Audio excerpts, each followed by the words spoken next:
Bah écoute, Rouquin, j'ai pas aimé la musique. Bon, ok, générique. Générique.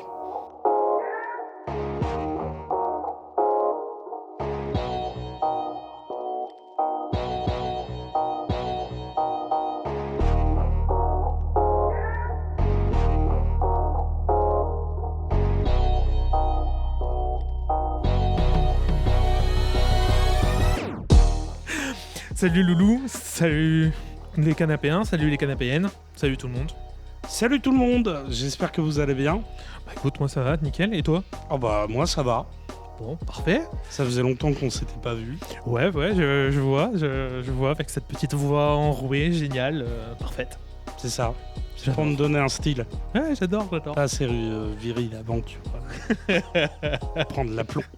J'adore. Bon, vous nous suivez depuis longtemps pour ceux qui viennent de Canapop, hein, qui nous suivent depuis le début. Mhm. Donc pour ceux qui ne nous connaissent pas, on va réexpliquer rapidement ce que c'est. Canapop, c'est deux amis qui sont sur un canapé et qui discutent. Et Ouais. qui discutent de culture populaire en général. Mhm. C'est dans le but juste de donner des informations supplémentaires, de s'amuser et de partager nos intérêts. Ouais, de partager notre passion, nos coups de cœur, comme nos coups de gueule. Exact. De vous ouvrir aussi sur des pans de la culture et de la pop culture plus précisément que vous ne connaissez pas forcément. Souvent dans un fait d'actualité, quand un film sort, quand une série sort, quand un jeu vidéo sort, Ouais. il y a le gros machin qui va occuper toute l'attention. place. Ouais. Et puis les choses qui sont à côté, les petites choses, les films qui ont passent, inspiré, les ouais. livres qui ont inspiré, ça des fois on laisse passer à l'as Ouais, c'est ça. parce que ça intéresse pas les gens, ça fait pas partie de la mode entre guillemets, mais ça fait partie malgré tout de l'expérience culturelle qu'on peut avoir.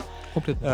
Et ça peut nous permettre d'étendre notre expérience, l'expérience qu'on va avoir Personnelle et qu'on va donner. d'un film, d'une série ou que sais-je. Donc nous, Exact. on a fait cette émission-là pour ça. Pour ça, exactement. Tu voulais faire un petit... alors déjà, on va faire les remerciements, parce que Oui. toutes les personnes qui nous suivent, bien sûr, merci. C'est grâce à vous aussi qu'on continue de le faire, hein, parce que c'est un plaisir d'en parler entre nous, mais de le partager, c'est vraiment génial. Merci à ZGen qui nous prête les locaux, qui nous prête tout le matériel et tout ça. Et merci à Ludo, très chaleureusement, parce que, encore une fois, c'est la personne de l'ombre. Et pour aujourd'hui, ce sera notre Heimerdinger. Ouais, On est d'accord sur Mhm. Heimerdinger. On est sur notre petit Heimerdinger. Donc voilà, c'est un vrai plaisir de t'avoir avec nous. Merci à tout le monde. Voilà. Et donc, tu voulais faire un petit rip et un petit anniversaire. Ouais, c'est toujours difficile de se limiter. Bon, moi j'avais envie de rendre hommage à Tony Todd, Ouais. qui a incarné, entre autres, au cinéma, Candyman. par 3 fois le personnage de Candyman. Très bon c'est film. un personnage de croque-mitaine dans une célèbre saga de films d'horreur. Ouais. Il a joué beaucoup de méchants et il est décédé là au mois de novembre. Il avait 66 ans. Ok. Et c'était une véritable Icône. tronche de cinéma, hein, Oui, avec complètement. un visage très particulier. Il a joué chez Michael Bay dans The Rock, il a joué dans la série X-Files aussi. Exact. Mais bon, j'en oublierai forcément, mais voilà, ça faisait partie de ces figures Du cinéma qui vont nous qui manquer. étaient un peu en second plan, en troisième plan. D'accord. Tu vois ils n'avaient pas le rôle Principal. de la tête d'affiche, Ouais. si ce n'est dans Candyman. Ouais. Mais quand tu les voyais à l'écran, il y avait quelque chose qui se produisait parce qu'ils Oui. avaient du charisme, parce qu'ils Ah oui, avaient complètement. une persona, quoi. Exact. Après, juste, mais en rentrant pas dans les détails, il y a eu aussi le décès de Quincy Jones, qui avait composé la musique du film La couleur pourpre de Steven Spielberg.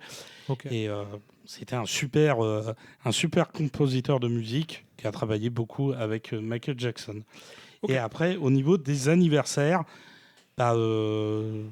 de souhaiter un 51e printemps à Mos Def. Ok. C'est un rappeur D'accord. et un acteur de cinéma américain Ok. qui a joué dans des films comme 16 blocs avec Bruce Willis Ah oui, ok. ou Ça, j'ai vu. H2G2, le guide du voyageur galactique. Incroyable, j'en ai parlé tout à l'heure, Voilà. c'était trop marrant. Et ça faisait partie, il fait partie de ces petites figures du cinéma, du Ok. 7e art, qui sont très très attachantes. En plus qu'il est musicien, quoi. Et oui, en plus qu'il est musicien, et Donc 56e année. dont on n'entend plus trop parler. Non, 51. 51, Il est pardon. né en Ouais. 1973. Ok, Mais voilà, c'était bon anniversaire à l'occasion lui, alors. de lui rendre hommage. super. On va partir sur le sujet principal. Oui. Alors, Alors attention, disclaimer. ça va spoiler. Ah ouais, ça va spoiler très Ça va salement. spoiler dans tous les coins. Donc vraiment, je vous invite à vous mettre la vidéo en pause. Enfin bon, Ah c'est oui. Twitch, donc ça va être difficile, mais pour ceux qui sont sur YouTube ou qui nous écoutent sur le podcast, n'hésitez pas à vous mettre en pause et à revenir après avoir vu tout ce qui aura été mis dans la description. Parce que là, Exactement. ça va spoiler très fort. Oui, on vous fera pour ceux qui écouteront le podcast, on vous fera une Ah belle ouais. description avec Oui. tout ce qui sera évoqué. Bon, nous allons parler d'un très gros éditeur de jeux vidéo. Et attention, ce soir, il va y avoir des coups qui vont te donner. Il y a Pas des choses physique, qui pas vont être- physique, je vous rassure, qui ils seront vont pas être, physiques. Oh, alors là, ça, moi, je Non, sais non, pas. non, non, non, non, non, non. Ah Mais je vous assure, sachez un truc, c'est que moi, ça va me toucher très particulièrement parce que ça fait, pour le coup, ça fait 15 ans que je les suis, depuis 2009. On va parler de Riot Games, qui ont créé du coup... Alors, de Riot Games, mais l'intérêt principal de notre émission, c'est quoi? Arcane ce soir. Oui, voilà. Voilà. Ce soir, ça sera Arcane, mais produit par Riot. Et on va parler donc de Riot de base, de son histoire, pour ensuite arriver à Arcane. Et Alors, qu'est-ce qu'ils ont fait. quand même, je tiens à préciser, parce que là, même si moi, j'ai pas beaucoup apprécié la série, il y a quand même un fait important, c'est que, alors oui, c'est Riot Games qui a imaginé Ouais. League Et of Fortiche Legends, Studio. mais c'est Fortiche Studio, Cocorico, ils sont français, Ouais. incroyable. Ouais, c'est incroyable. Oh là là, c'est Ouais. bien, c'est français. Oui. Ah, tu précises Il y a direct. que Macron. Ok. Mais J'aurais pas on osé, choisit ce mais qu'on veut, let's go. hein, C'est voilà. très bien. Très bien. Moi, j'aime bien. Mais j'aurais pas osé. Mais j'aime bien. Ok, bon, allez. Reprenons. Donc, Riot, c'est quoi? C'est une entreprise de jeux vidéo qui a été créée donc en 2006 par donc Brandon Beck, alias Rise, pour ceux qui connaissent l'univers de League of Legends. Donc, c'est un personnage qui est Il s'appelle Brandon. Brandon. Ouais, Brandon Beck. Je crois que je l'ai vu l'autre jour. Ah ouais? Ouais. Je faisais des courses et. Ah ok, toi aussi tu l'as croisé Ouais. dans un supermarché. Ah, c'est ton pote du coup. Ouais. Et acheter des concombres. Ok. Et ensuite on a le deuxième co-producteur, enfin co-fondateur, qui s'appelle Mark Merrill, qui est alias Tryndamere dans League of Legends. Donc pour tous ceux qui connaissent League of Legends, vous savez déjà de quel personnage on parle. Et c'est pour ça qu'ils sont super forts. Donc en 2006, ils décident de fonder Riot et ce qui est intéressant à savoir, c'est que c'est des personnes qui viennent d'un autre monde du jeu vidéo, qui viennent notamment de Blizzard. Et Blizzard, à cette époque-là, c'est, je pense, les plus gros jeux du moment, hein, avec World of Warcraft. Donc World of Warcraft, c'est un MMORPG. Donc MMORPG, c'est Multi-Massive Online Role Player Gamer. Donc ça veut dire que vous incarnez un personnage et que ce personnage que vous incarnez, vous allez le faire évoluer tout au long de son histoire avec des quêtes et tout le tralala. Vous allez jouer aussi avec énormément d'autres joueurs sur le même serveur. Tu savais qu'à une époque, il y avait un présentateur télé, il avait dit un Meuporg.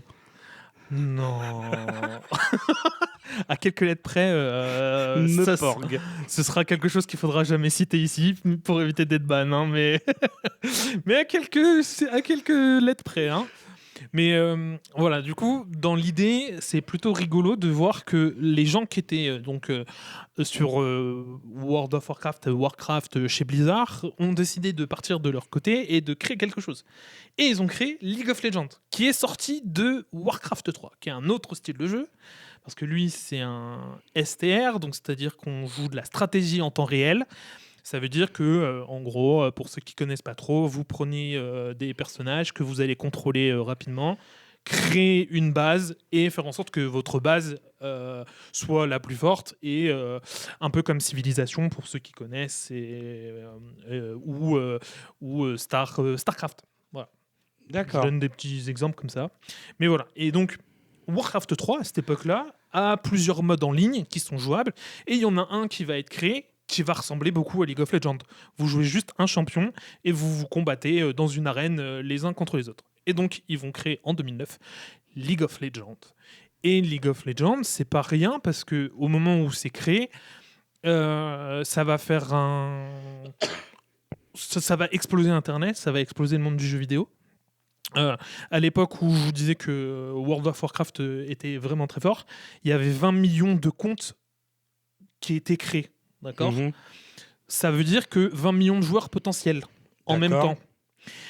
Pour League of Legends, à la fin de la première saison, donc au moment où moi j'ai commencé, c'était 20 millions de joueurs qui se connectent en même temps. Ok. La différence est là, ça a explosé, ça a fait un gros boom. Et en fait, ça a amené beaucoup de choses derrière. Comme c'est du jeu en équipe, forcément. Exactement. En fait, il y avait un plus gros afflux. Mais les totalement. gens étaient vachement tentés de. Ah mais complètement. Et en plus, venir et de se connecter pour partager. C'est ça. Voilà, t'as vraiment t'as tout dit. En fait, c'est un jeu d'équipe. Donc c'est vrai que je l'ai pas expliqué, mais League of Legends, c'est un MOBA. Donc c'est un multi-online battle arena. D'accord. Ça veut dire que vous jouez à plusieurs joueurs dans une même équipe, dans une même arène, contre une autre équipe du même nombre de joueurs. Donc pour League of Legends, c'était 5 joueurs contre 5 joueurs. Et tu l'as dit, hein, en fait, ça oblige les joueurs à être connectés tous ensemble. Donc t'as 5 mecs qui se connectent, puis 5 autres mecs qui se connectent parce qu'il faut faire 10 pour pouvoir jouer. Sinon la partie se lancera jamais. Et donc t'es à 10 contre 10, tu vois. Et voilà. Et donc ça, c'était vraiment très intéressant. Et il fallait forcément qu'il y ait 5 joueurs des deux côtés. Oui, alors sur les débuts de League of Legends, c'était du 5 contre 5. Et après, il y a eu un système de jeu qui est apparu assez rapidement où c'était du 3 contre 3. D'accord. Où ils avaient réduit l'effectif. Mais ce système de jeu actuel, le 3 contre 3, n'existe plus. Ok. Voilà, League of Legends l'a enlevé, l'a détruit. Et pourquoi ? Parce que ça fonctionnait moins bien. Enfin, les joueurs y allaient de moins en moins. Donc, pour compléter les parties pour les joueurs qui devaient jouer, en gros, c'était des compléments avec l'ordinateur. Sauf que l'ordinateur qui était utilisé, l'IA qui était utilisée pour jouer... Elle était défectueuse ? Pas défectueuse, mais pas au niveau d'un joueur, tu vois. Et donc, ok. Donc, pour les débutants, c'était très bien, on va dire. Ouais. Mais pour les joueurs qui étaient un peu plus confirmés et qui se disaient le 3 contre 3, c'est des parties beaucoup plus rapides. Parce qu'il faut savoir que les parties de League of Legends de 5 contre 5, ça dure entre 30 et 45 minutes, la partie. Ma plus grande partie, elle a duré 2h30. Ah oui. Donc, vraiment, ça peut durer très longtemps, une partie de League of Legends. Et surtout que c'est... Enfin, moi, j'y ai jamais joué et j'ai vu 2-3 games... ça avait l'air quand même assez dynamique en fait. Ah oui. Oui, ça bouge dans tous les sens. Voilà, t'es pris dedans parce que même les mecs qui commentaient, tu te demandais comment ils faisaient pour commenter en fait. Oui, parce qu'ils vont vite. On avait l'impression que il fallait tout dire. Okay. Tout ce qui était visible sur l'écran. Donc, au moment où ça avait lieu, il fallait vraiment que ça soit rapporté aux joueurs. C'était assez... Bah, c'est cool que tu en parles parce que justement, Éreintant un peu. le truc dont tu parles là, c'est l'e-sport du coup. Et donc, tu as regardé des équipes s'affronter qui étaient des équipes compétitives, probablement. Et en fait, c'est trop bien parce que justement, League of Legends a apporté aussi un plus à ce niveau de compétition avec l'e-sport. Ouais. J'en parlerai très rapidement parce que je ne suis pas très calé dans l'histoire de l'e-sport. Mais il faut savoir que les jeux très compétitifs, donc je pense que le plus compétitif aujourd'hui, ça doit être Counter-Strike, si ça n'a pas changé. C'est fou d'ailleurs que ce soit Counter-Strike encore. Oui, Parce que ça date. Bah, plus de 20 ans. Enfin, moi, je me souviens, il jouait sur l'ordinateur c'est ça. familial. J'avais 8 ans. Hein. Et c'est le plus compétitif de tous. C'est vraiment le jeu, genre tout le monde regarde, tout le monde veut s'inspirer, tout le monde veut devenir le meilleur et tout. Enfin, c'est génial. Moi, c'est pas mon univers, mais je considère ça quand même comme génial parce qu'il y a vraiment beaucoup de trucs qui se passent. Ensuite, pour moi, c'est un peu trop ricain. Mais on va... Après, il y avait League of Legends pendant un moment. Ouais. Aujourd'hui, je sais qu'il y a Valorant. D'accord. Je sais qu'il y a eu pendant une période StarCraft 2. Et il y a eu d'autres jeux comme ça qui ont fait beaucoup de buzz. Mais League of Legends a été vraiment pendant un moment entre le top 1 et le top 2 à se battre avec comment on appelle ça mince, je l'ai dit juste avant, j'ai oublié le nom, c'est fou. C'est pas Rust, c'est Counter-Strike. Ouais, Counter-Strike, merci. CS:GO. Et voilà, donc c'est vraiment très intéressant de voir cette partie parce que ça a amené quelque chose, ça a amené de l'argent à l'intérieur, ça a amené des sponsorings, ça a amené des équipes qui, à l'époque, c'était des joueurs qui jouaient comme toi et moi, sauf que eux, ils jouaient beaucoup plus souvent que nous, hein, bien sûr, mais ils n'étaient pas payés. Et aujourd'hui, grâce à ce genre de compétition planétaire, parce que moi, je pense que la première notion que j'ai eue de l'e-sport, c'est League of Legends. En fait, dès que j'ai vu le premier championnat de League of Legends, je me suis dit, ah ouais, d'accord, ouais, ok, là, on a des joueurs qui sont dans un niveau où, genre, je l'atteindrai jamais. Enfin, c'est trop beau, c'est trop stylé, c'est trop bien. Et donc, c'est plutôt cool pour ça. Ensuite, Riot s'est aussi beaucoup entraîné à travailler son jeu à l'intérieur. Donc, c'est ce qui fait aussi que le jeu est très captivant. Parce que depuis 2009, le jeu est en perpétuelle modification. Mais c'est toujours resté une vue de dessus isométrique. Exactement. Ouais, ça, ils ont voulu le garder parce que c'était super important pour la communauté. Important, c'est pour eux, je pense. C'est leur système de jeu principal. Mais tout à l'heure, je te disais qu'il y avait un 3v3 dans un système de jeu qui s'appelait le 3v3, enfin, tu vois, où on jouait 3 joueurs contre 3 joueurs. Et ben, ils ont enlevé ça et ils ont fait un système qui s'appelle l'ARAM. Donc, c'est un système un peu différent de ce qu'on joue classique. D'accord. Et là, c'est du 5 contre 5, mais sur une map qui fait juste un lien. Tu vois ? Et donc, il n'y a qu'un seul lieu sur lequel tu peux aller, tu peux traverser pour aller combattre ton ennemi. Et donc, en fait, c'est juste... Quand tu es dans une sorte de couloir. Exactement, un couloir. Et donc, ce couloir, tu dois emprunter ce couloir pour aller détruire la base ennemie. Sauf que pour détruire la base ennemie, il faut que tu défonces tous les ennemis qui sont en face de toi. Et en fait, là, c'est vraiment très, très, très, très, très agressif. Ça bouge dans tous les sens encore plus que le 5v5 classique. Et en fait, ils ont créé ça. Et récemment... Arcane est sorti, donc on parlera d'Arcane après, mais il faut savoir qu'ils travaillent tellement, League of Legends, enfin Riot, ils travaillent tellement sur tout pour donner du nouveau contenu qu'ils ont remplacé le couloir qu'il y avait de base par le couloir qui ressemble au pont de Piltover dans la série Arcane. D'accord. Et donc maintenant, quand tu joues à ce système de jeu dans League of Legends, tu vois ce pont. Et tu es là en mode « Ah ouais, moi j'ai aimé Arcane, donc je suis encore plus à fond dedans, tu vois ?» Oui. Là, il y a la logique d'une expérience cross-média, en fait. Exactement. L'univers, tu l'as découvert dans les jeux vidéo. Exact.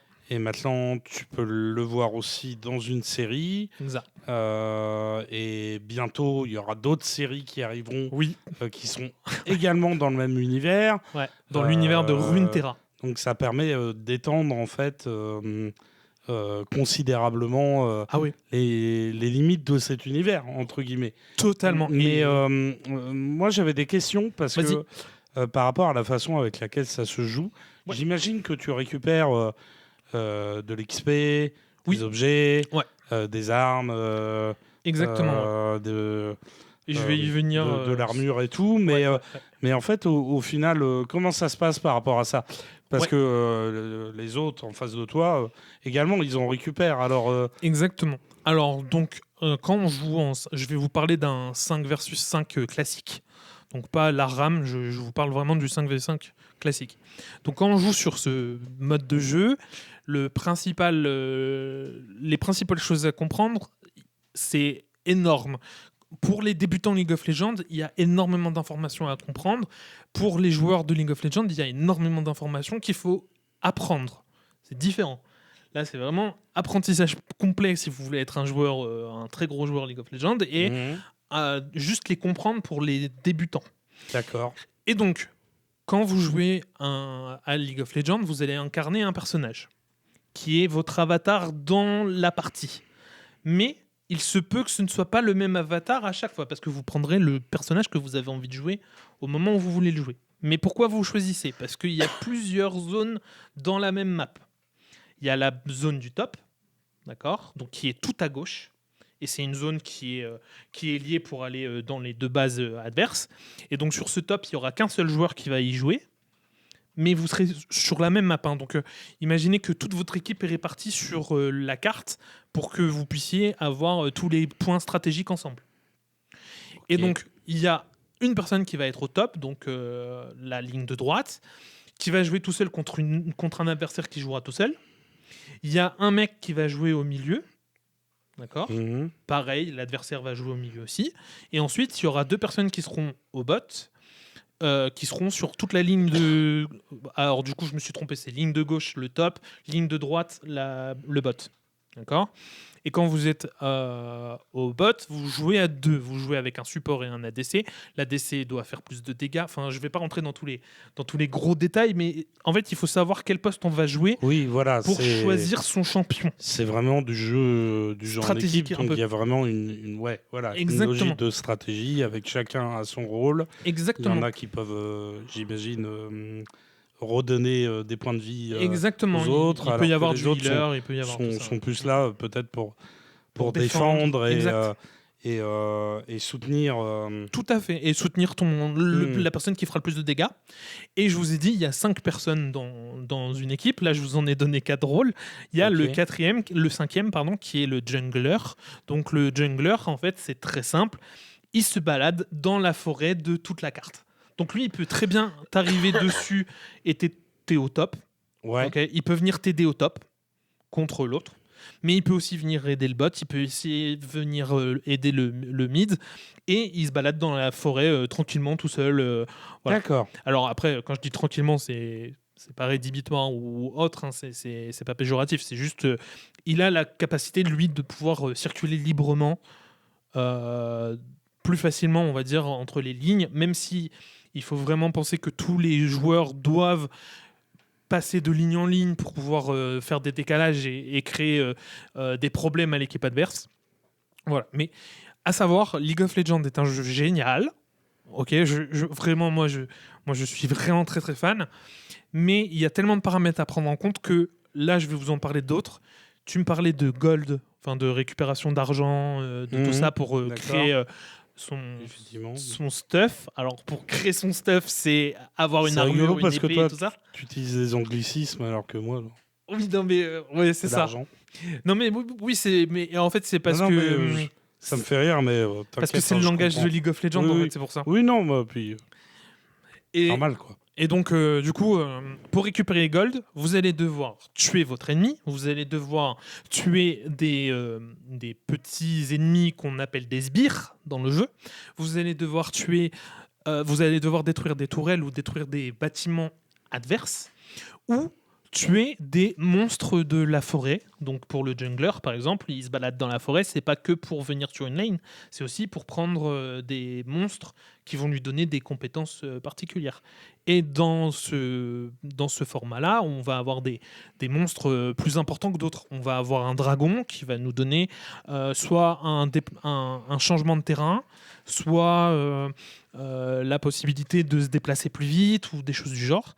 Et on va avoir un grand ver géant qu'on appelle le Nashor à l'intérieur du jeu.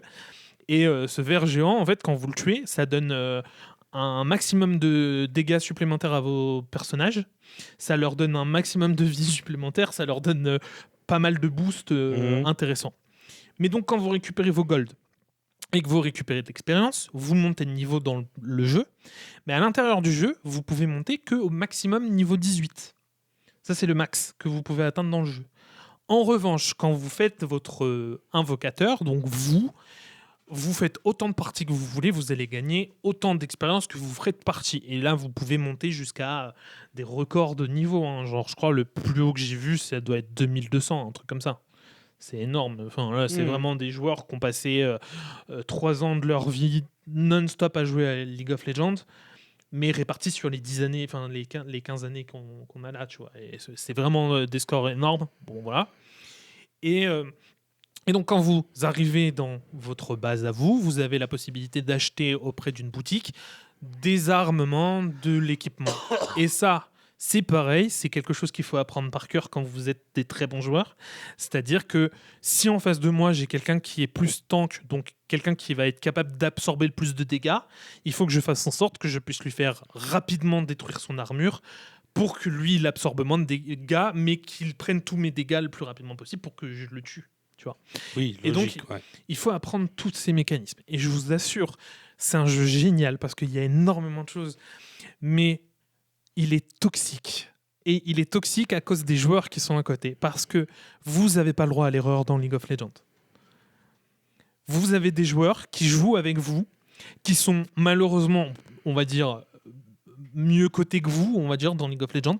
D'accord ? Et qui ont joué depuis un moment, qui se sont arrêtés et qui vont revenir. Et quand ils reviennent, eux, ils ont déjà des connaissances du jeu que vous, les débutants, vous n'aurez pas. Et en fait, il y a des joueurs qui vont très mal vous parler, qui vont dire que vous êtes nul. Il y a même des gros problèmes de racisme sur le jeu. Il y a des problèmes de sexisme aussi. Après, sur le jeu. ça renvoie aux problématiques, on va dire, de façon générale, d'Internet et des réseaux sociaux sur Internet. Complètement. On peut globalement voir ça comme un réseau social. Ah oui, complètement, oui, parce que tu peux venir te connecter sur League of Legends et juste discuter avec tes potes qui sont connectés à League of Legends sans jouer. C'est pas un problème, donc tu peux très bien t'en servir de réseau social. Et en fait, ce qui est très fort avec Rio, c'est qu'ils ont trouvé... Alors, ils n'ont pas trouvé non plus le moyen ultime de réussir à régler tout ça. Mais si une personne a un comportement toxique envers vous ou envers votre équipe, vous pouvez très bien demander à ce qu'il soit banni à la fin de votre game. Ou même pendant la game. Là, je viens de le découvrir aujourd'hui, hein, c'est un truc de fou. Je viens de découvrir qu'on pouvait demander le ban pendant la game. Et en fait, vous recevrez un message de Riot qui peut être 2 heures plus tard ou 3 jours plus tard, qui vous dira merci de nous avoir signalé ce comportement parce que c'était pas la première fois. Donc on l'a banné. Ou c'était peut-être la première fois pour lui et là il a explosé et pas de bol et du coup il vient de prendre un avertissement. Et ça c'est des questions qui sont intéressantes parce que moi je voyais l'autre jour une vidéo où il discutait, j'étais pas du tout sur le e-sport, mais c'était plus tu vois les discours de certains youtubeurs. Et la question qui se posait aussi, des fois, qui se pose parfois, c'est à savoir comment sont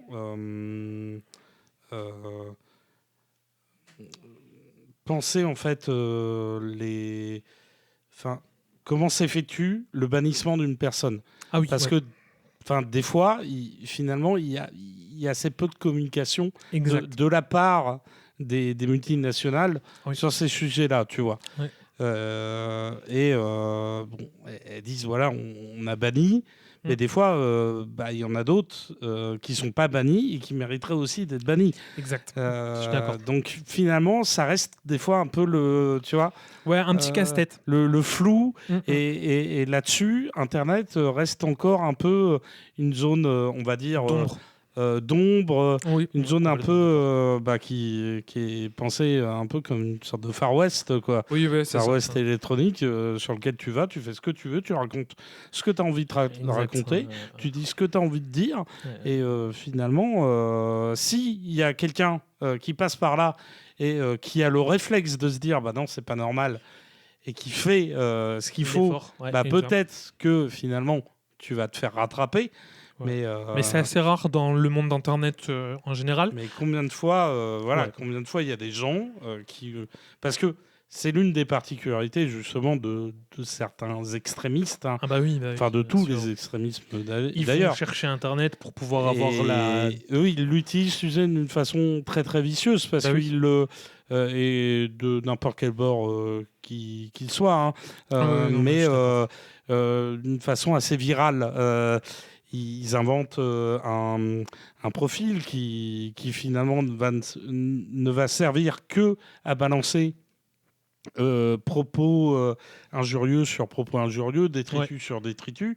Et puis finalement, ce profil-là va se faire repérer et toc le gars juste derrière ou la nana va en refaire un peu similaire, en rebalançant, tu vois, à nouveau des choses. Donc finalement, moi je trouve qu'il y a quand même pas mal de retard. Et dans le jeu vidéo, précisément. Moi je trouve que des fois il y a un peu une arrière-cour. Tu vois une salle derrière le... Ouais, non, mais je vois carrément la salle noire que personne ne voit. Alors, il faut savoir que pour Riot, dans mes souvenirs, quand ils ont commencé à mettre en place le bannissement, vraiment à mettre à contribution les utilisateurs pour faire le bannissement, ce qu'ils ont fait, c'est qu'ils ont été ultra transparents avec nous. Ils nous ont dit, c'est simple, nous, on regarde vos parties. Donc, toutes vos parties sont enregistrées au moment où vous jouez. Ça, déjà, normalement, ça met un peu... Et donc, ça veut dire qu'on une sorte de pression, quoi. On sait ce que vous écrivez, on sait ce que vous faites. Se limiter un peu. Et donc, on les utilise pas, ça va être supprimé dans les 24 heures, tu vois. Mais s'il y a des signalements, on va regarder sur la partie et on se dira, OK, lui, danger, bon, ça dégage. Et aujourd'hui, c'est géré par des bots. Donc, tu fais le motif de bannissement, tu marques, je pense que la personne, pour moi, elle a comment on appelle ça, elle a dit des propos injurieux, par exemple, tu vois, parce que c'est possible, ça arrive très souvent, en vrai, ça arrive beaucoup plus souvent qu'on veut, et tu dis, voilà, il a dit ça, dans le chat, il a balancé ça, t'as écrit ça, et le bot qui reçoit ce document que t'as envoyé, tu vois, il va regarder et il banne instant. Après, il y a peut-être des petites limites à questionner par rapport au bot.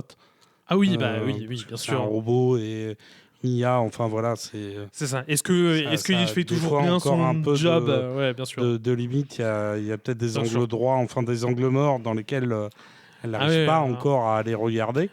Ou justement, des fois, elle a peut-être tendance à aller regarder un peu trop précisément. Là où on attendrait peut-être qu'elle soit... un peu plus indulgente. Un peu plus magnanime.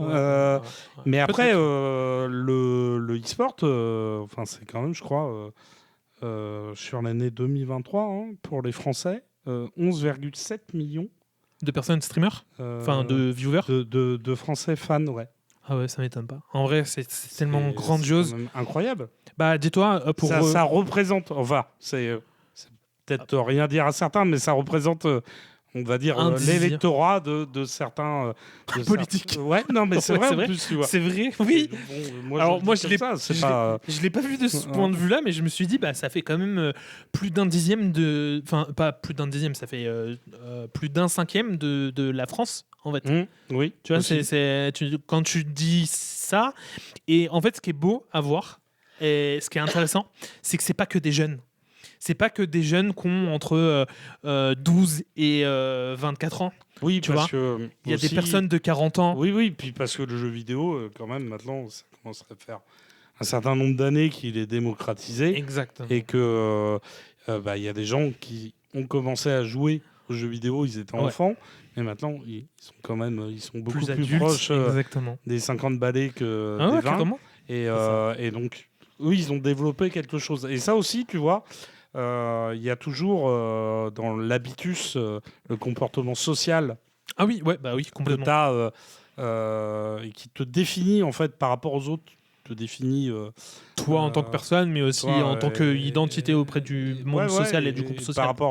par rapport à ce que les autres ont Mm. d'image de toi en fait. Et finalement, ça joue aussi beaucoup sur l'âge, sur la génération dont tu fais partie. Bah, Et on peut espérer que dans des générations un peu plus âgées, ouais. quoique même, moi je trouve que des fois ça se vérifie pas du tout, mais qu'il y a un peu plus de maturité, de meilleur comportement. Oui, alors oui, Même ça dépend parce que en fait, moi par exemple, je vais parler d'une expérience personnelle. Moi, j'ai rencontré donc sur un autre jeu, c'était pas sur League of Legends, c'était sur un autre MMORPG. Et en fait, j'ai rencontré une personne qui jouait aux jeux vidéo et la première approche que j'ai eue avec cette personne, elle s'est présentée sous un nom, sous un prénom, sous un âge qui n'était pas le sien. Et en fait, je fais le rapprochement que ça me paraît un peu bizarre que cette personne ait cet âge-là, parce que je vois que quand elle écrit, c'est toujours très très bien écrit. Il y a zéro faute d'orthographe. C'est pas écrit en abrégé comme à mon époque où tu vois, nous les jeunes, on écrivait en abrégé comme des. Oui, c'est vrai que si tu penses avoir en face de toi un adolescent par exemple, exactement, on côtoyait beaucoup. Voilà. Tu te dis, bon, c'est bizarre quand même. Et moi, je parle de ça, j'avais 14 ans, tu vois. Quand je parle de ça, j'avais 14 ans. Donc, moi, vraiment, à cette époque-là, c'était le téléphone. Il n'y avait pas encore tous les messages illimités qu'on avait. Donc, il fallait écrire nos messages avec, si tu veux, tu écrivais STV, tu vois. Et d'ailleurs, c'est ce qui a contribué, en fait, à faire chuter le niveau d'orthographe des gens, de grammaire des gens. Bon, c'est un dyslexique qui vous dit ça, donc moi je suis pas très... voilà, j'ai un peu de difficultés, mais des difficultés supplémentaires par rapport aux autres. Mais c'est vrai. Mais ça a pas mal fait chuter le niveau des gens et complètement. Et malgré tout, enfin, on retrouve aussi un peu ça des fois. Ouais. Et donc sur les réseaux sociaux. Et donc pour revenir à mon anecdote justement, en fait, cette personne, je me rends compte que pour moi, elle n'a pas le même âge. Et donc, ça fait vraiment plusieurs mois que je discute avec elle. Et en fait, elle me dit, je suis désolé, mais je suis bien une femme. Mais sauf que je ne m'appelle pas le nom qu'elle m'avait donné. Elle me donne un prénom qui sonne plus âgé, tu vois. Et elle me dit, et j'ai 46 ans. Et je dis, c'est génial, pourquoi tu te caches de ça? Enfin, moi, je trouve ça trop bien qu'une personne de 46 ans joue sur un jeu où, moi, genre, j'ai 15 ans, tu vois, où je me dis, moi, j'aimerais que mes parents jouent avec moi, en fait, tu vois. Et elle me dit, oui, mais moi, si je te donne mon âge à toi, c'est parce que je sais que là, tu le vois comme ça et que tu le vois bien, mais la plupart vont me harceler. D'accord, ok. Et en fait... C'est là où je voulais en venir, c'est que tout à l'heure on parlait de côté un peu négatif de League of Legends avec le harcèlement et tout ça, mais il faut savoir quand même qu'il y a de plus en plus de femmes qui y jouent. Et c'est un bon point. Tu vois, moi je vois ça positivement, je me dis que pour l'avenir... effectivement, c'est hyper positif. Je me dis que pour l'avenir, on aura vraiment un truc très... ça sera pas centré, genre le jeu vidéo c'est pour les garçons.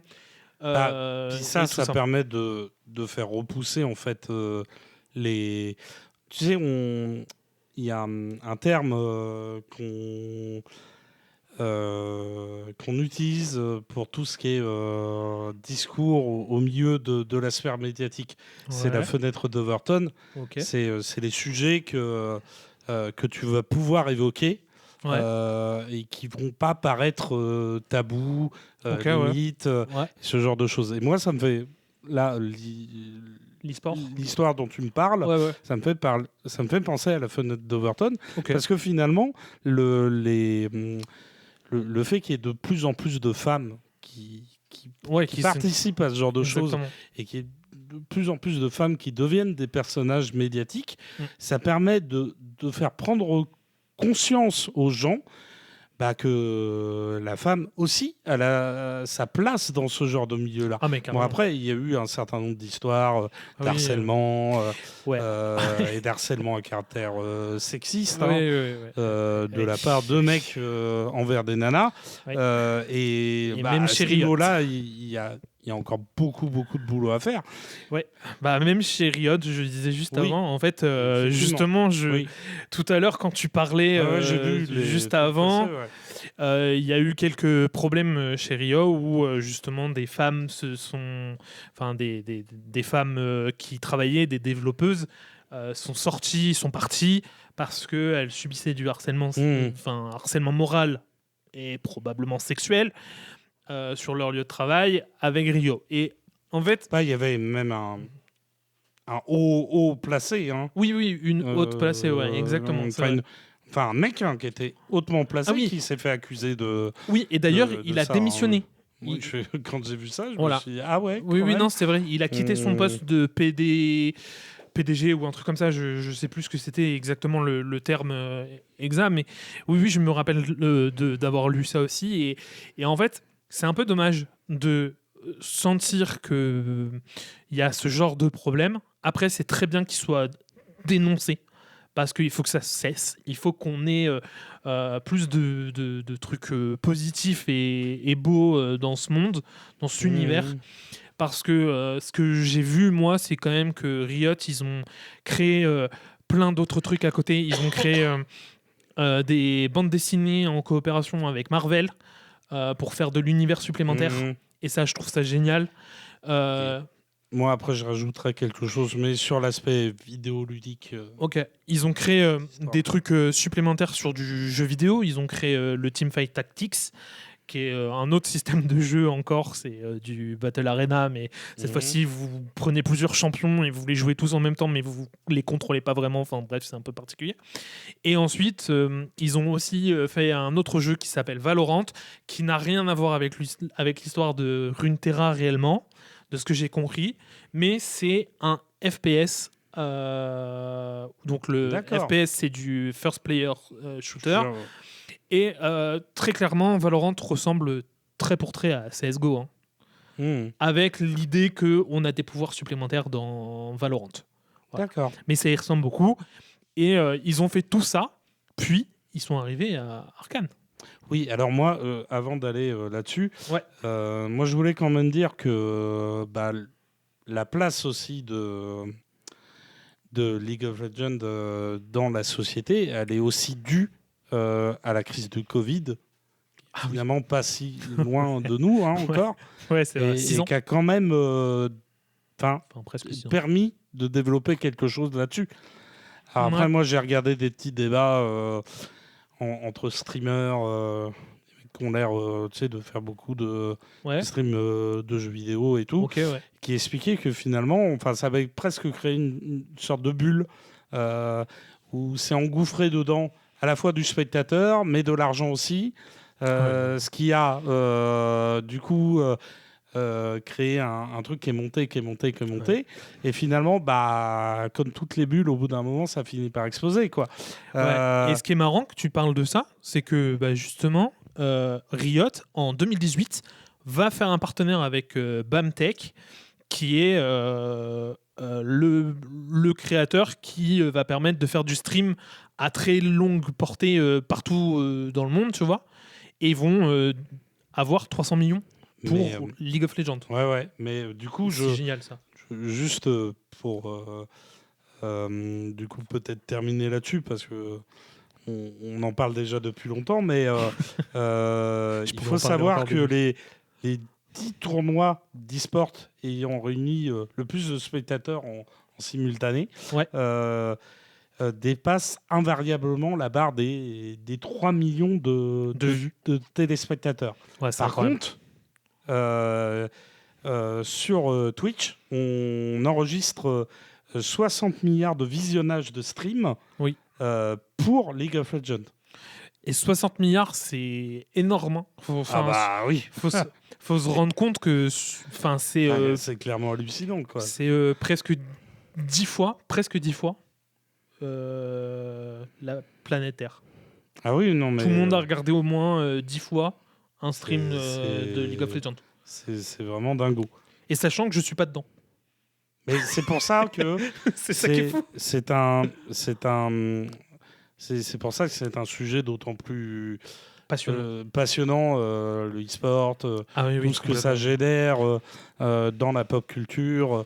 Parce que, effectivement, tu le disais tout à l'heure, il y a besoin en fait qu'il y ait de plus en plus de belles choses qui arrivent dedans, mais il y a besoin aussi que on prenne conscience en fait que c'est pas un espace médiatique à part. Ouais. C'est un espace médiatique à sa place comme les autres espaces médiatiques, et il faut qu'il soit régulé, il faut qu'il soit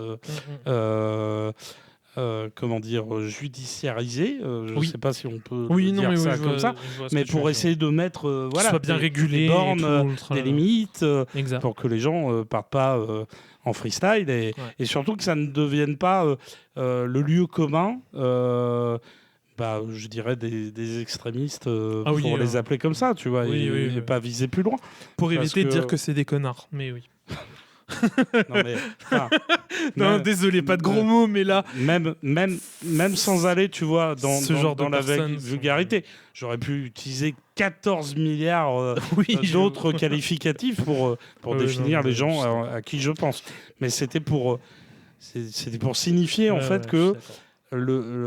tu vois, le problème, c'est que si on ne prend pas conscience de ces choses-là, ça devient une sorte de pièce un peu noire à l'arrière de la société, un endroit où on va jamais s'intéresser parce qu'on se dit que c'est pas fait pour nous. Mais tu vois, moi, j'ai jamais joué à League of Legends. Là, forcé de constater, tu vois, qu'il y a des sujets qui me ramènent à ça. Ah oui, parce que forcément, quand toi tu me parles de harcèlement, c'est horrible, de discrimination, forcément tout de suite ça m'évoque des choses. Donc on doit se sentir concerné. Enfin voilà, c'était juste pour dire ça. Ok. Passons au sujet que nous attendions tous. Oh là là, mon Dieu. Arcane. Est-ce que tu as préparé tes gants de boxe? Non, parce que je t'ai dit que ce ne sera pas physique, là. Je veux que ce soit juste une joute verbale. Il faut que ce soit une joute verbale. Et vous noterez, chères personnes qui nous écoutent, notamment François, par exemple, j'ai encore ajouté un mot à mon vocabulaire, la joute verbale. Parce que la dernière fois, vous m'aviez un peu... La joute verbale. Et attention, il n'y aura que joute verbale, il n'y aura pas pugilat. Monsieur ramène sa science. Quoique, on aurait pu... Non mais oui, je suis d'accord, c'est vrai. Comment non, il ça, faut pas le faire. Ramène sa science. Tu as mis pugilat. Alors que moi je m'étais joute, je voulais faire. Ah d'accord, ok, ça commence comme ça. Ok. Premier argument, monsieur. Non, déjà pour ceux qui ne connaissent pas Arcane, foncez aller voir Arcane. C'est pour moi personnellement, parce que on n'est pas sur le même critère. Pour moi et une bonne partie de la population, c'est un banger royal. C'est vraiment l'animé qu'il ne faut pas manquer. Et je parle bien d'animé, parce que c'est une série d'animation. Pour d'autres personnes, c'est quelque chose à regarder au moins une fois, se faire son avis, et voilà. Et pour d'autres, c'est pas quelque chose d'incroyable. Et là, moi, moi, je suis vraiment conquis par Arcane, parce qu'il y a un très grand lien avec Riot Games, donc avec League of Legends, et depuis, forcément. Quasiment les origines. Exactement. Et il y a aussi un autre lien qui se crée avec le scénario et l'histoire qui est proposé dans Arcane. Je te laisse du coup donner un peu de ce que tu penses de Arcane avant qu'on se lance. Moi, je dirais pas que j'ai détesté. Ouais. Parce que, pour être très très honnête, moi j'ai eu des moments où je me suis dit, tiens, la série me propose des choses, je me sens attaché, je me sens raccroché. Ouais. moi, là où je suis un peu, on va dire, Moins hype. Un peu étourdi, c'est quand j'entends les gens dire bah, c'est un banger. Parce que je me dis, oui, bon, d'accord, ok, très bien. Mais alors, on va peut-être se calmer parce qu'il y a peut-être des petites choses qui sont un peu. Qui coincent, quoi. Mais moi, je dirais quand même que, tu vois, il y a l'aspect visuel. Ouais. Là, je veux dire, ça serait être clairement de mauvaise foi que de ne pas reconnaître, justement, que l'aspect visuel de cette série est absolument Exceptionnel. parfait, quoi. Enfin, je veux dire, bon, quoique parfait, c'est encore peut-être trop fort pour moi, mais enfin, c'est vraiment Non, mais génialissime. c'est bien, tu l'as quoi. dit, je suis content. Mais pour moi, c'est vraiment génialissime. Oui, c'est Tu vrai. vois, voilà, moi, mon avis, il est quand même Très mitigé. non, il est nuancé. Nuancé. Ok. Parce que encore une fois, moi, je me suis senti rattaché à certains moments par des choses. Ouais. J'aime beaucoup le développement des personnages. Ouais. Moi, ce qui m'a surpris, c'est que dans un premier temps, bah, j'ai regardé la série, je me suis dit, ah, c'est peut-être un peu cliché. Et puis en fait, l'épisode suivant ou la scène suivante, bah, il arrivait quelque chose au personnage que j'étais en train de suivre, et puis il y avait finalement un effet de renversement de la situation, de renversement de la table, où on redécouvre en fait un personnage. On passe du personnage qui est victime à un personnage plus menaçant, plus dominant dans l'histoire. Et moi, j'ai trouvé ça... tu vois, ça m'a parlé. Et je trouve que ça va de pair, en fait, avec ce que la série essaye de montrer, essaye de raconter, parce que c'est une série qui a clairement des personnages homosexuels, des personnages issus de la diversité. Exact. Et c'est quand même super bien d'avoir été essayé de créer, en fait, quelque chose où les personnages, ils n'ont pas qu'une face. Ouais. Où ils sont pas juste. Ils sont pas linéaires. Oui, voilà. Où ils représentent pas un seul versant d'une idée, d'une représentation, d'une caractéristique. Exact. Donc ça, moi, ça m'a plu, tu vois. Et pour revenir sur l'aspect visuel, parce que l'aspect visuel est quand même très fort, il faut savoir que pour des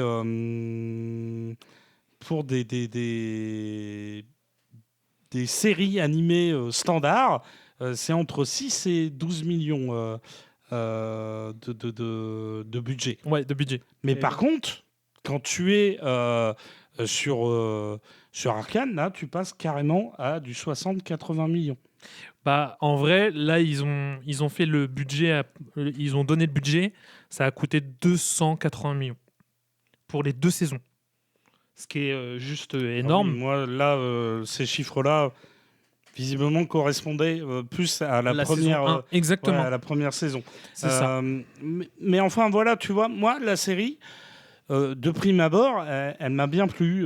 Il y a des évocations du transhumanisme. C'est steampunk.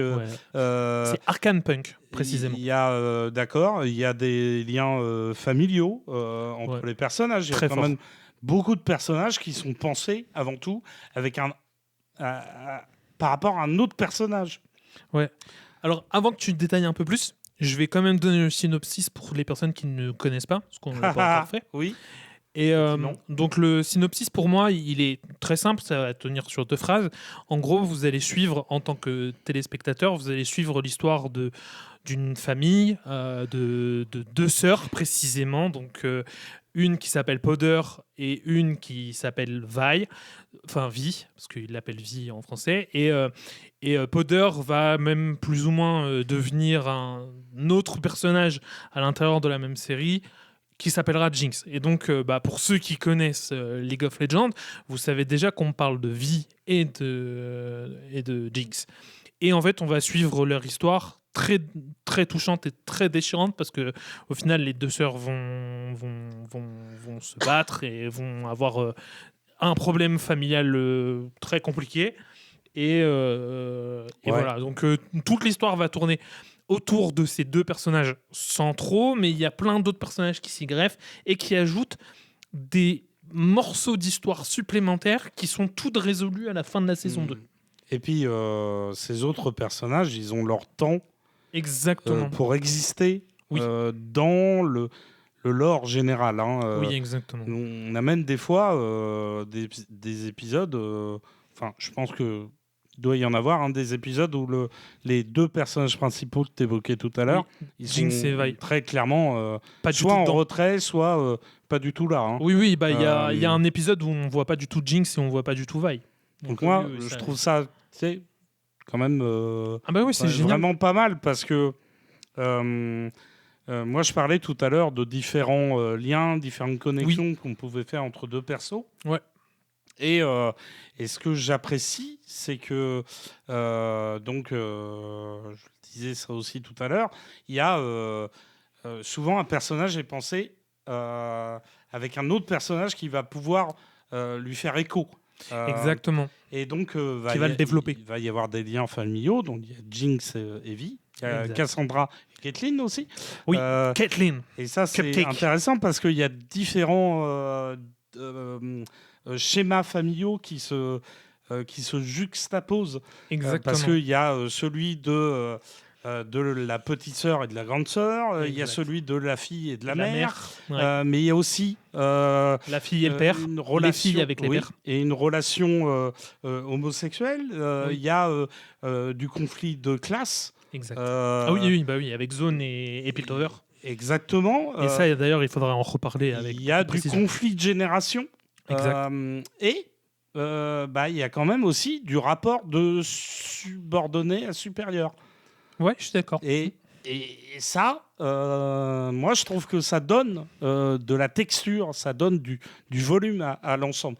Donc, c'est pour ça que moi, je suis pas, je suis pas là en train de me dire, c'est quoi ce gros navet ? Bah non, en fait, moi, mon cœur, il fonctionne comme celui des autres humains.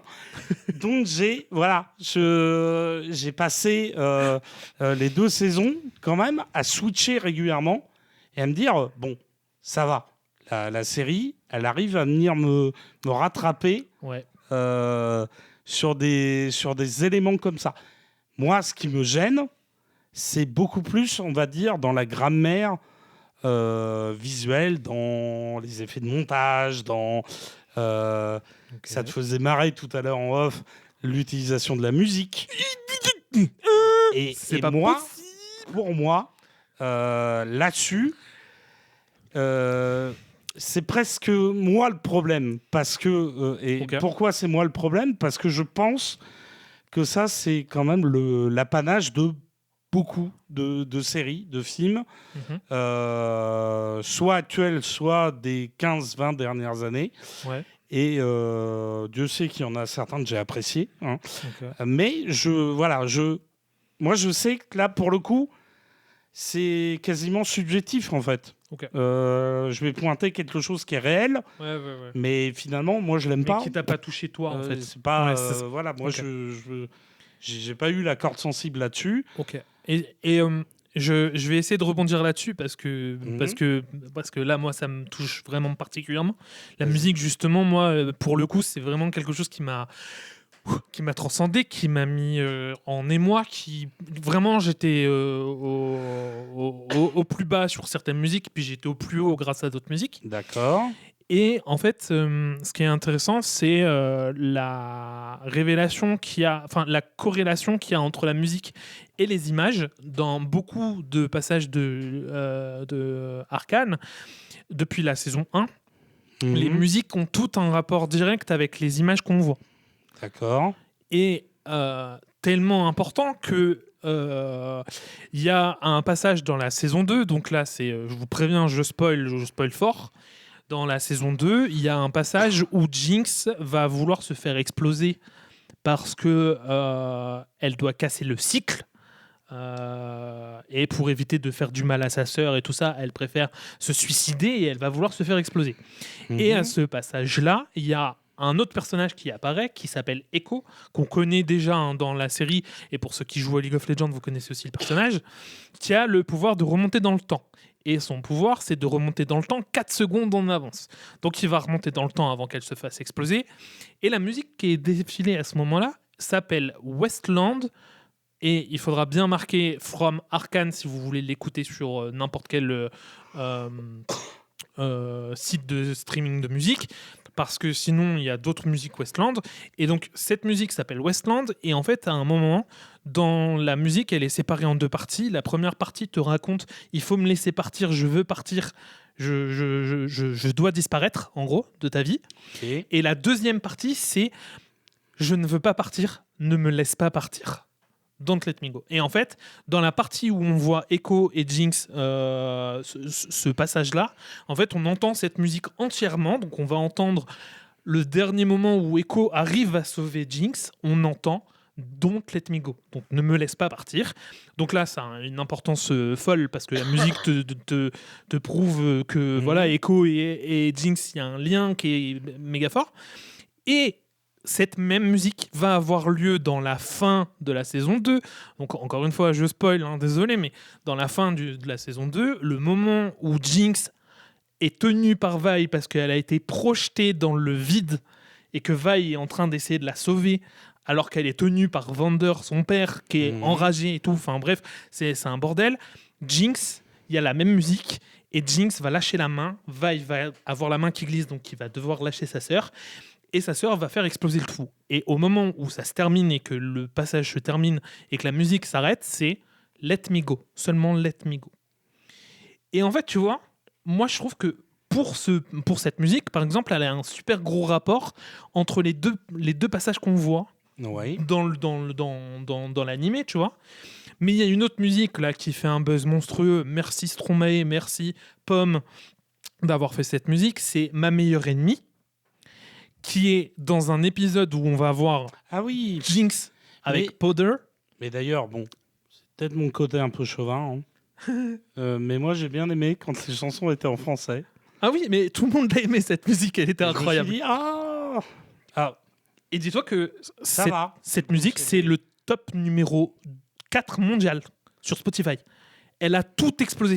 C'est la première fois que dans l'univers de la musique française, dis donc, ma pauvre dame. Il y a une personne qui est arrivée en top 4. Et donc là, Stromae a réussi avec Pomme, parce qu'ils sont tous les deux. Donc à quel point League of Legends, Arcane a eu un effet fou. Mais donc cette musique, donc, qui est entièrement française, te parle donc de toi t'es la meilleure chose qui me soit arrivée, mais en même temps t'es la pire chose qui m'est arrivée. Enfin voilà, c'est très contradictoire, et c'est parce qu'en fait Echo et Jinx, mais en version Powder, donc en version gentille, sont amoureux dans un univers parallèle. Et ce passage est très beau, sachant que Echo va découvrir son pouvoir à ce moment-là dans le lore de Arcane. Il va le découvrir à ce moment-là, qui peut remonter dans le temps que de 4 secondes. Et là, l'intelligence de Riot et de Fortiche, c'est qu'ils vont faire cette musique plus ce passage graphique, ils vont le faire en 4 images secondes. 4 images secondes pour faire un effet de ralenti. Et en fait, c'est super important parce que tu sais que 4 images secondes, ça veut dire qu'il peut remonter dans le temps pour revivre tout cet instant. Et donc, c'est super important de savoir ça parce que du coup, ça amène à te dire, Riot, ils ont travaillé encore plus le moment. Ça te donne une imagerie où c'est un moment de kiff et de pur plaisir, alors que tu sais ce qui est en train de se passer à ce moment-là. Il n'est pas dans ses meilleurs moments pour Echo, vu que lui, il est arrivé dans un monde parallèle dont il voudrait repartir. Et en fait, il en profite au max. Et juste avant, Heimerdinger, donc notre cher Ludo, est là, et il va lui dire « Tu viens de découvrir que tu avais 4 secondes, profite de chaque seconde de ta vie. » Et c'est juste avant. Et donc, tous les liens sont faits et la musique va avec. Le tempo de la musique va sur les 4 secondes. Et je trouve ça génial. Tu vois, tout est corrélé à chaque fois, tu vois. Comme le moment où Jinx répare le bras de Sevika. et où Sevika va se taper contre les barons du Shimmer. Et bien quand ils se battent là, le bras de Sevika, c'est un bras un peu loufoque et complètement fou. La musique qu'elle dévoile à ce moment-là, c'est la musique de Jinx. Mais la musique qui a été utilisée pour introniser Jinx dans League of Legends. Et donc en fait, c'est le moment où tu te dis, ça y est, un personnage fou arrive, et en fait là, on revoit Sevika, tu vois. Et on a revu le Get Jinxed, enfin donc le nom de la musique s'appelle Get Jinxed, dans la saison 1 où on voit Jinx en train de construire ses petites grenades et toutes ses bombes. Et donc tu vois tous ces moments-là, on sent qu'il y a le côté folie de Jinx grâce à cette musique. D'accord. Et tu vois, donc ça lie bien, je trouve, l'image au son. Bah écoute, effectivement, la musique, elle prend de la place, elle prend beaucoup de place dans cette série-là. En même temps, il n'y a rien de, on va dire, de très saugrenu là-dedans, puisque déjà de base, moi je trouve qu'elle a un style très clipesque en fait, la série. Oui, complètement. Dès le début, même sans avoir entendu une chanson, une musique, il y a quelque chose de très clipesque. Et là-dessus, on peut penser à beaucoup de réalisateurs, des réalisateurs du collectif. Il y avait un collectif dont faisait partie Michael Bay, David Fincher, Jeunet aussi, je crois. Ou c'était Gondry, c'était Propaganda. Et d'ailleurs, il y avait aussi Zack Snyder dans le lot. Oh, ça couille ça faisait longtemps. Mais oui, enfin, lui, le malheureux, on est tout le temps en train de se moquer de lui. Il faudra peut-être un jour qu'on explique pourquoi. Oui, parce que, oui, mais bon, les blagues, elles sont drôles, mais aussi quand on les comprend. Et je trouve... Enfin, du coup, je vais commencer à donner des éléments de réponse parce que peut-être que les gens, à force de nous entendre dire Zakouille, ils se demandent vraiment pourquoi on a un point de vue négatif sur lui. Et moi, enfin, pas si négatif que ça. Je pense que l'un des défauts de Zack Snyder, c'est aussi une force, c'est que quelque part, il est un peu comme Michael Bay. Il a des jouets, il a un énorme carton à jouer dans lequel il va extraire plein de figurines, plein de personnages très différents, et il va essayer de leur donner corps. Et souvent, la musique, d'ailleurs, plus que chez Michael Bay, la musique est la musique, on va dire, qui vient, tu sais, qui a pas forcément été composé pour le film, mais qui lui il l'utilise pour une séquence en particulier, pour habiller la séquence et tout, et des chansons. Lui, il va vraiment utiliser ça, comme on peut le voir avec Arcane. Dans Arcane. Et moi, je trouve, si tu veux, que bon, la musique, je ne l'apprécie pas parce que on va dire que ça fait pas partie d'un style musical que j'apprécie. Mais au-delà de ça, pour moi, il y a la sensation qu'elle est un peu trop envahissante. Et que, si tu veux, justement, il y a des choses que j'aurais peut-être eu besoin qu'on me les explique différemment, ou du moins, j'avais pas forcément besoin qu'on vienne me les ressurligner de façon aussi explicite. Alors que moi, j'étais... oui, bon, j'ai compris. Après, moi, je sais que l'une des choses qui m'a fait défaillir, c'est que j'ai trouvé les 3 premiers épisodes hyper longués. J'ai vraiment trouvé que ça avait du mal à se mettre en... Sur la saison 1, on est d'accord. Oui, en branle. Parce que... en plus, j'ai réfléchi comme quelqu'un qui aurait découvert, on va dire, la saison 1 au moment de sa sortie en 2021. Oui, parce que toi, tu l'as découvert bien après tout le monde. Donc, j'ai pu regarder tout d'affilée, tu vois. Il n'y a pas de problème. Mais moi, j'ai vraiment trouvé que les 3 premiers épisodes avaient du mal à se mettre en place. Où les enjeux étaient... c'était laborieux, quoi. Il fallait que ça vienne. Et à la fin du 3e épisode, là, il se passait enfin quelque chose. Il y avait Bah enfin, oui, cette oui. espèce de d'explosion, ce que La perte de Joseph Vander, Campbell quoi. dans le monomythe dit, enfin, il parle d'appel de l'aventure. C'est C'est le ça. moment où le héros, on lui met devant les yeux quelque chose qui fait qu'il va devoir sortir de sa zone de confort. Et moi, c'est arrivé au bout de vraiment de la fin du 3e épisode. Donc déjà, moi, j'étais un peu KO, je traînais un peu les pieds. Ouais. Mais après, au-delà de ça,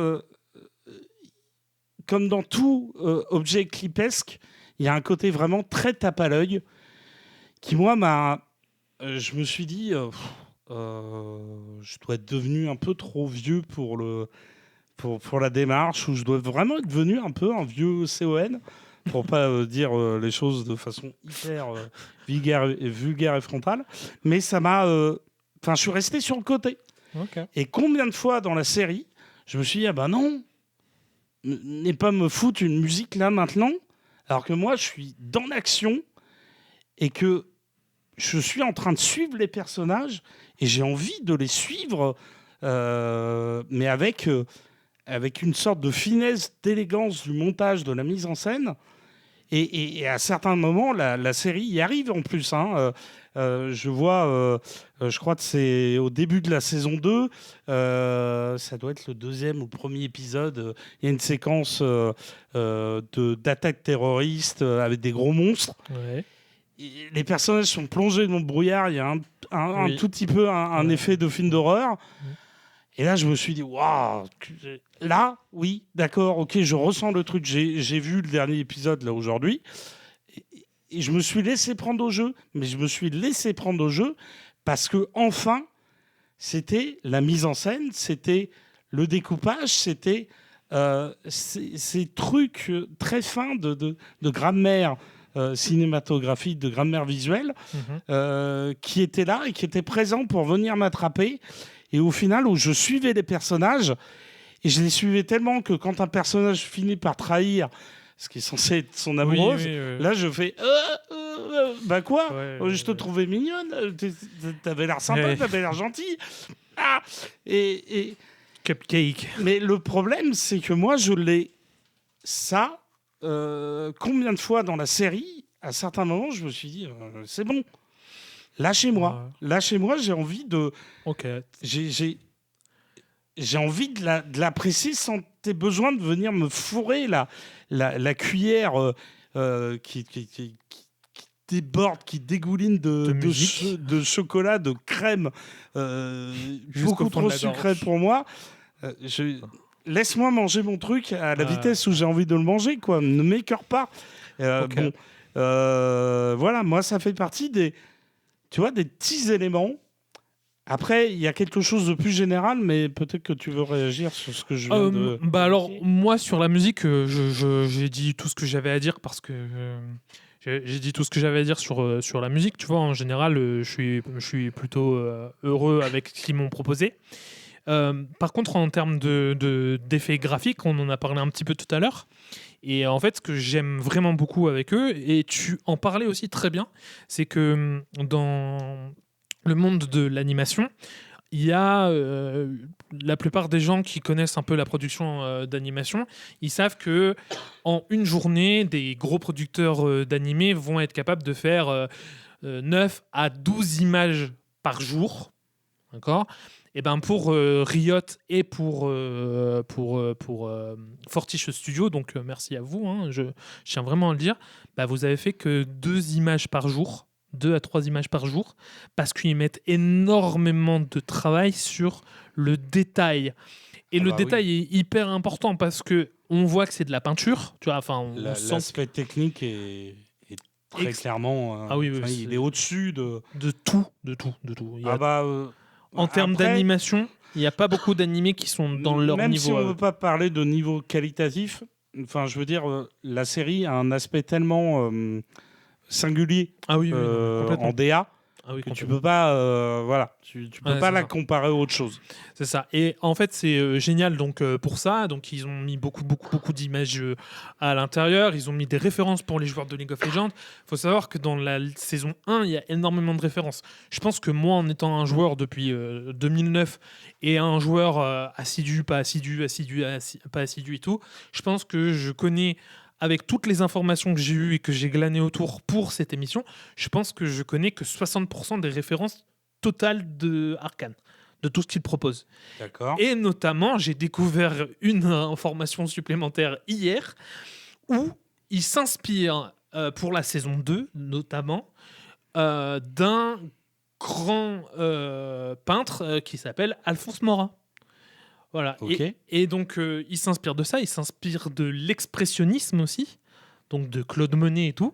Mhm. Dans le sens où, par exemple, il y a une séquence avec Caitlyn quand elle pleure la mort de sa mère dans la saison 2, où elle s'assoit sur son banc et où je crois que c'est Vi qui va venir la récupérer. Et il y a plein de petites fleurs violettes, de petites pétales violettes qui sont posées et tout.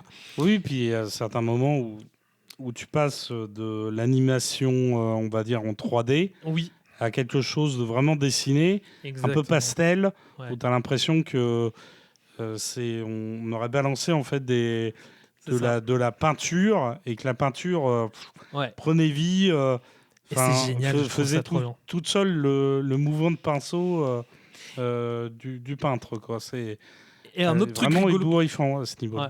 Et un autre truc rigolo qu'ils ont fait aussi, c'est que c'est sur quoi j'ai rebondi sur toi. Hein. C'est ils ont également fait un truc où ils l'ont fait entièrement en fusain. C'est-à-dire que tout le dessin, c'est du fusain. Et c'est incroyable de savoir qu'ils ont fait entièrement le passage en fusain. Bah, moi, je trouve qu'ils ont géré vraiment sur tout l'aspect technique. Ah Ils oui, oui, ont, ils ont géré tout pour ça. La musique, que pour moi, je trouvais qu'ils avaient vraiment bien travaillé. En plus, ils ont cherché les bonnes personnes, quoi. Je pense qu'ils ont trouvé les bons artistes.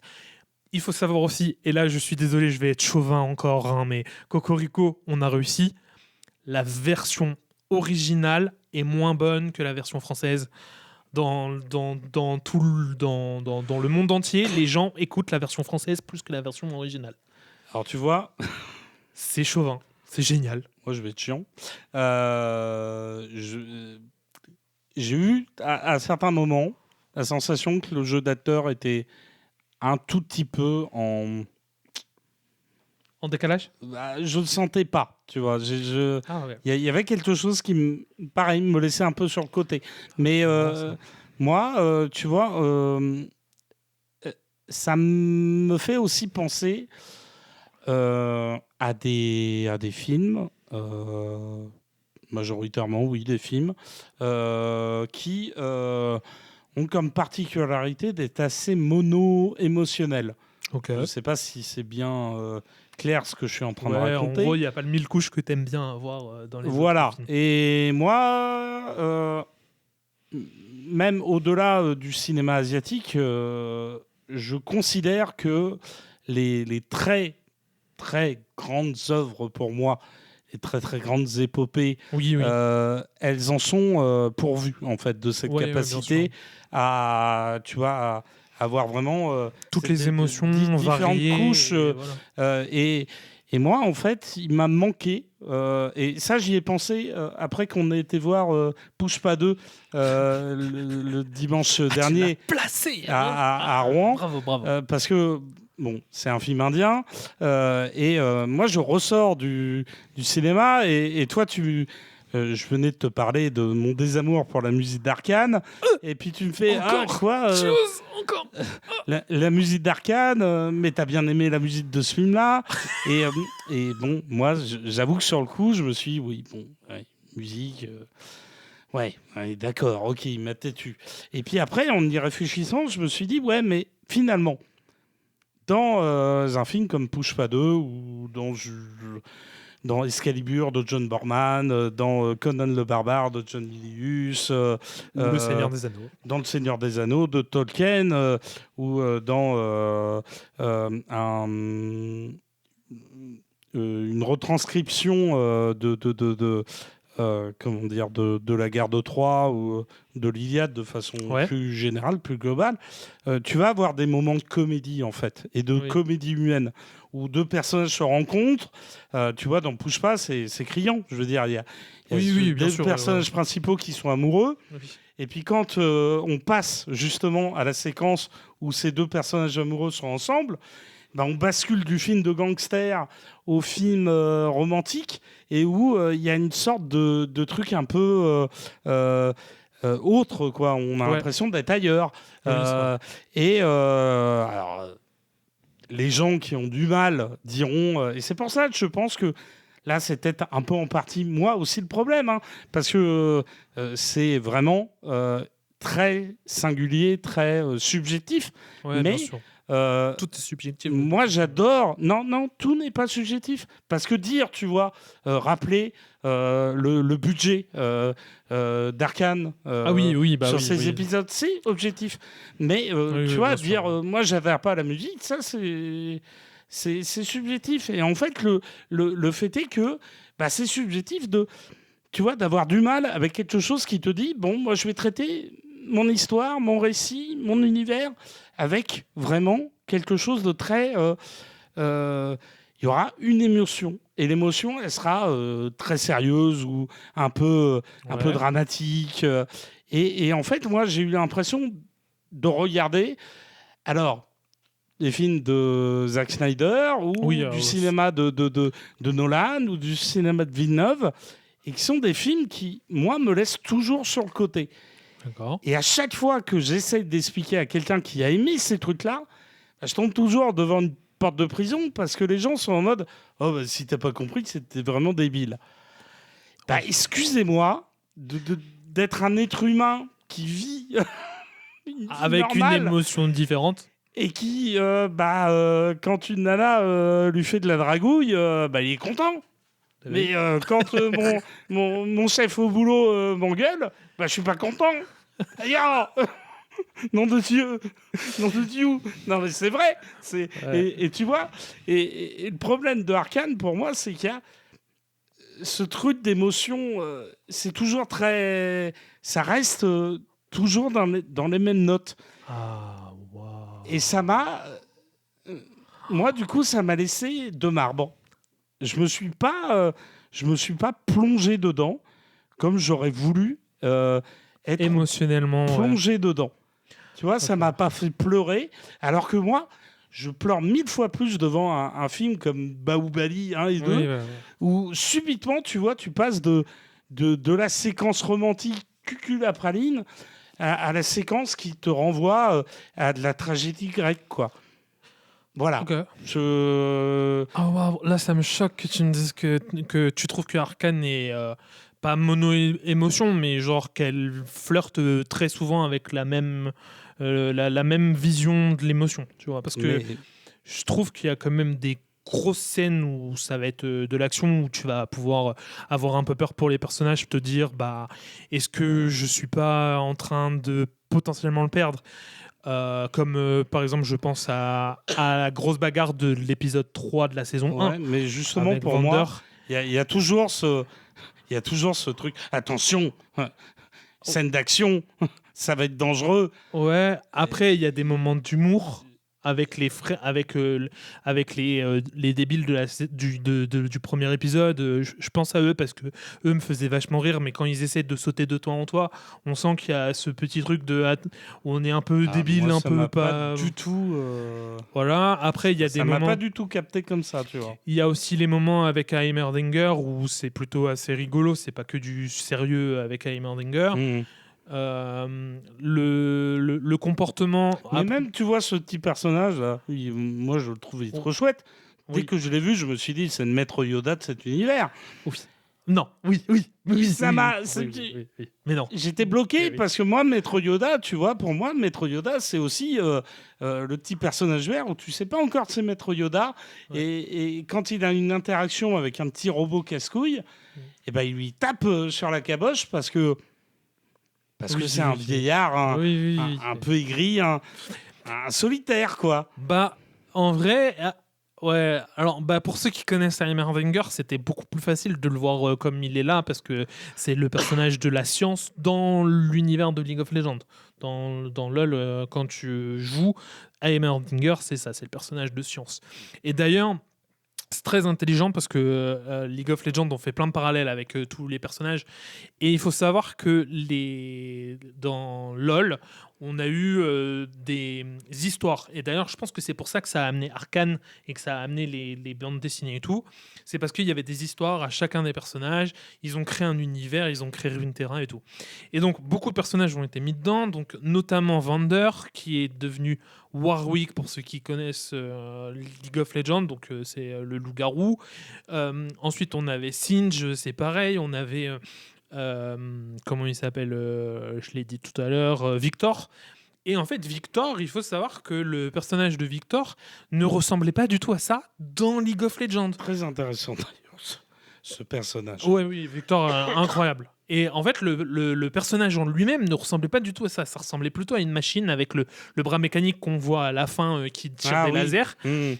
Mais ça, au début, c'était vraiment genre une armure mécanique. Enfin, c'était un humain dans une armure mécanique, tu vois. Et là, aujourd'hui, ils ont transformé tout ça pour que le Victor de Arcane soit dans League of Legends.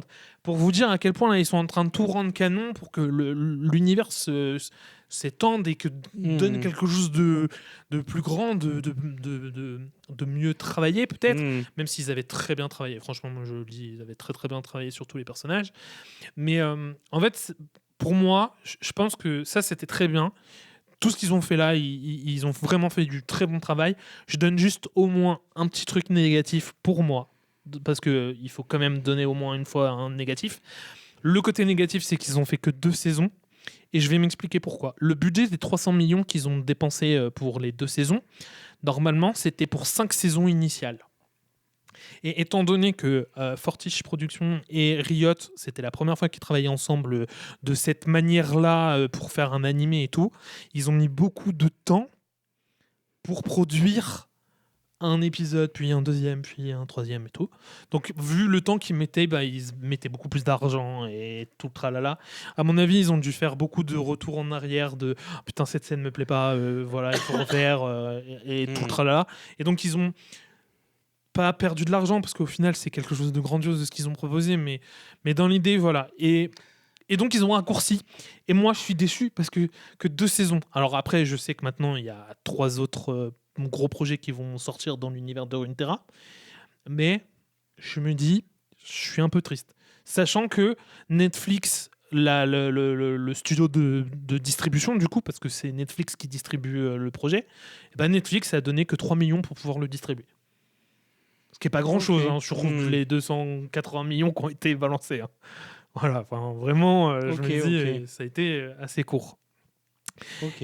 Est-ce que tu veux ajouter quelque chose ou tu veux qu'on passe au... Bah, moi, je voudrais juste te dire que pour moi, je pense que c'est quelque chose qui doit être regardé. Oui, complètement. Ne serait-ce que parce que ça, moi, je l'ai appris en commençant à m'intéresser à la série.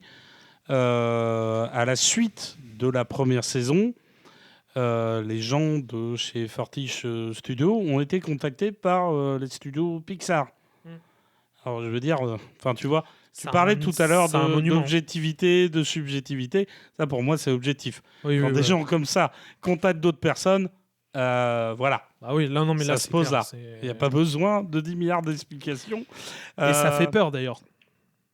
Ça fait peur, oui et non, parce que ils reconnaissent quand même les capacités. Après, ça fait peur dans le sens où, comme à chaque fois qu'il y a des petits génies français, parce que pas à se tromper, hein, dans le cinéma français, dans la télévision française, il y en a énormément. On a parlé il y a de ça plusieurs mois de cinéma d'horreur, de films d'action français.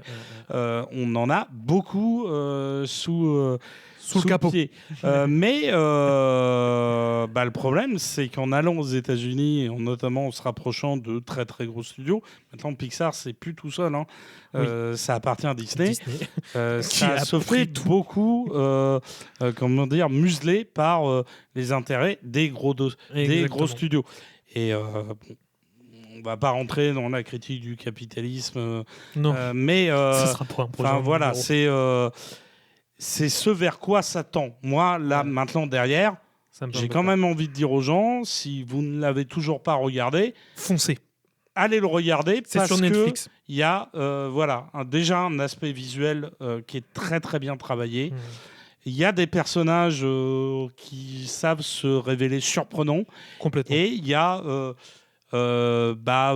des séquences qui, dans le lot, sont quand même parlantes, sont quand même criantes, peuvent donner des frissons. Voilà, c'est quelque chose à voir. Je suis carrément d'accord. On passe aux recommandations ? Oui, bien sûr. T'en as une petite ? Moi, le problème, c'est que j'en avais 2. Ok. Mais je vais faire court. La première, la plus emblématique, la plus géniale selon moi, c'est Le Roi et l'Oiseau de Paul Grimaud, film de 1980, scénarisé, dialogué, dont les dialogues ont été écrits par Paul Prévert. Et la musique est de Wojciech Kilar. Et ça nous raconte l'histoire d'un roi qui est un tyran. Il a des problèmes avec un oiseau qui symbolise la liberté. Cet oiseau passe ses journées à se moquer de lui. Et le roi, en secret, il est amoureux d'une bergère. Mais la bergère, elle n'est pas amoureuse de lui parce qu'il est très moche. Il est un peu, un CON. Il est tyran, quoi. Donc, Oui, il a le problème de tous les dirigeants. Voilà. Elle est amoureuse d'un ramoneur.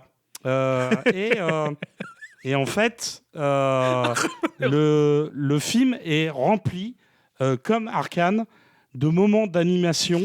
Alors, bien sûr, d'un autre temps, mais de moments d'animation qui renvoient à un certain nombre de références diverses et variées et qui permettent au film, en fait, de faire passer un certain nombre de messages sur le despotisme, sur l'organisation de la société en caste, qui ne communiquent pas les unes avec les autres, sur la liberté, avec le personnage de l'oiseau, qui lui peut un peu tout se permettre et peut laisser libre cours à son esprit un peu fou, un peu délirant.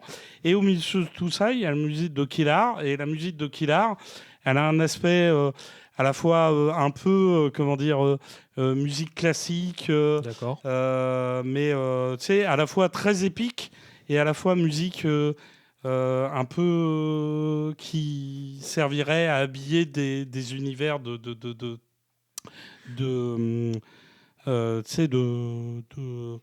salons fermés entre nobles, voilà, dans un château comme Versailles.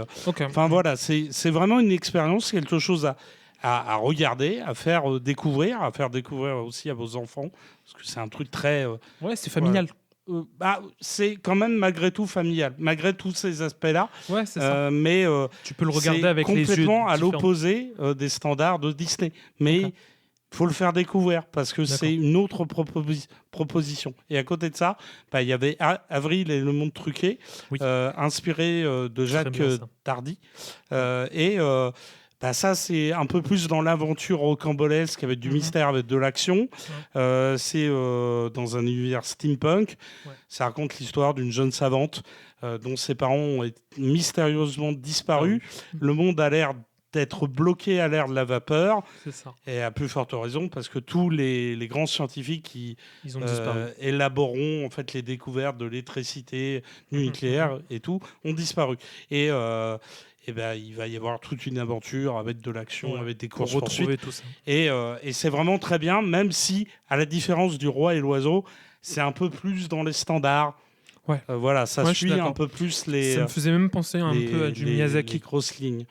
Alors, pour moi, Le Roi et l'Oiseau fait énormément penser à Miyazaki, Ok. parce que justement, ça a inspiré le Château dans le ciel. Ah, ok, trop stylé. Donc, c'est Intéressant vraiment de savoir une ça. œuvre française qui a dépassé, tu vois, les limites Ok. du C'est limite du territoire, quoi. C'est de parti. l'Hexagone. Alors que Ouais, Avril et d'accord. le monde truqué, c'est resté assez confidentiel en France. Ok. C'est dommage, hein, parce que c'est une belle adaptation de l'œuvre de Tardy qui avait Ok. notamment dessiné Adèle Blanc-Sec. Voilà. Ok. Bah écoute, c'est marrant parce qu'on se rejoint vachement sur nos thématiques. Moi, sur ma recommandation, je vais parler du film Le Tableau, réalisé par François Lagioni, et il est sorti en 2011. Et en fait, c'est un dessin animé qui a pour synopsis, en gros, on va suivre deux personnages qui vivent dans un tableau, sauf que le tableau, c'est un tableau d'un peintre célèbre, et ce peintre célèbre n'a jamais terminé son tableau. Et donc, il y a des personnages qui sont tout peints, il y a des personnages qui sont des esquisses, et il y a des personnages qui sont à moitié peints. Et en gros, dans ce monde, ça représente un château, et les personnages tout peints sont les nobles du château, les personnages à moitié peints sont le bas peuple, on va dire, et les esquisses sont plutôt les paysans très très D'accord. pauvres et tout. Et en fait, il y a un vrai truc de attention, il y a du racisme, il y a de la discrimination qui se fait à l'intérieur et tout. Et en fait, le film est fait aussi vraiment pour vous faire réfléchir, mais c'est fait sur un dessin animé avec un style un peu à la Arcane. Voilà. Moi, j'ai vraiment beaucoup aimé le style graphique proposé, donc voilà, je vous propose ça. Et puis, merci à tous. Merci de nous avoir écoutés. Merci. En espérant que ma voix cassée n'était pas trop désagréable. Moi, j'ai aimé. Voilà. Ok. J'en ai le souffle coupé du coup. Merci à tout le monde. Bonne soirée, bonne journée. Je sais pas quand. Oui. Bonne route si Quand vous nous vous écoutez l'écoutez. pendant votre route. Voilà. Voilà. N'hésitez pas à vous abonner Oui. sur Like, YouTube, subscribe et sur Facebook et follow. sur, Insta, à commenter. À Parce partager. que ça permettra de faire monter un peu notre travail et Exactement. Et surtout, Et n'hésitez pas à de commenter. provoquer de la discussion parce que c'est ça qu'on voulait faire. Ouais, surtout la Vraiment discussion. très important Commentez, pour nous. commentez Voilà. en masse. On répond. Tout à fait. Bisous de nous. Bisous de nous. À la prochaine. À la prochaine.